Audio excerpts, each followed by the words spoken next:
Assalomu alaykum. Agromaslahat Global kanaliga xush kelibsiz. Bugun siz bilan dalalarda eng ko'p uchraydigan muammo azot yetishmasligi haqida gaplashamiz. Agar videoni oxirigacha ko'rsangiz, 5 ta eng aniq belgini va eng tezkor yechimlarni bilib olasiz. Azotning roli. Azot o'simlikning asosiy o'sish dvigateli. Barglarning rangi, kuchli poya, ildizning o'sishi va hosilning umumiy miqdori bularning barchasi azotga bog'liq. Agar azot yetishmasa, o'sish sekinlashadi, barglar rangsizlanadi, mevalar kichik bo'ladi, hosil 20-40% kamayadi. Azot yetishmasligining 5 eng aniq belgisi. Pastki barglarning sarg'ayishi. Azot yetishmasligi doimo pastki barglardan boshlanadi, yuqoriga qarab davom etadi. Barglarning xirri yashil bo'lishi. Tabiiy to'q yashil rang yo'qoladi, barglar yuvilib ketgandek tuyuladi. Poyaning ingichkalashishi.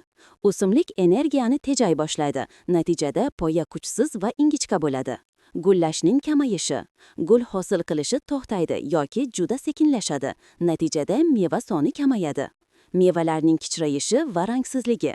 Pomidor, bodring, qalampir barchasida meva kichik, xira va kam hosilli bo'ladi. Azot yetishmasligini qanday davolash kerak?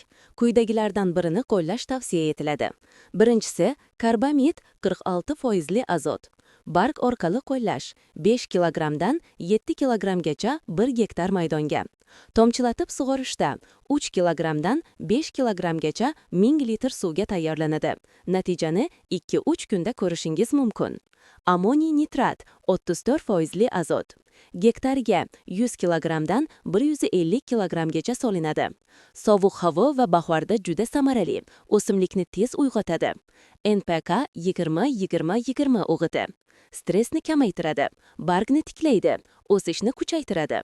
Barg orqali 1 gektar maydon uchun me'yor 2-3 kilogram 300 litr suvga tayyorlanadi. Eng ko'p qilinadigan xatolar: juda yuqori doza berish, kuchli quyoshda sepish, barg kuyishi, fosforli o'g'itlar bilan aralashtirish, o'g'itni juda sovuq suvga qo'shish. Azot o'simlikning nafasidir. To'g'ri berilgan azot hosilni 20-30% oshiradi. Agar sizga har kuni shunaqa professional, dehqonlarga foydali videolar kerak bo'lsa, Agromaslahat Global kanaliga obuna bo'ling.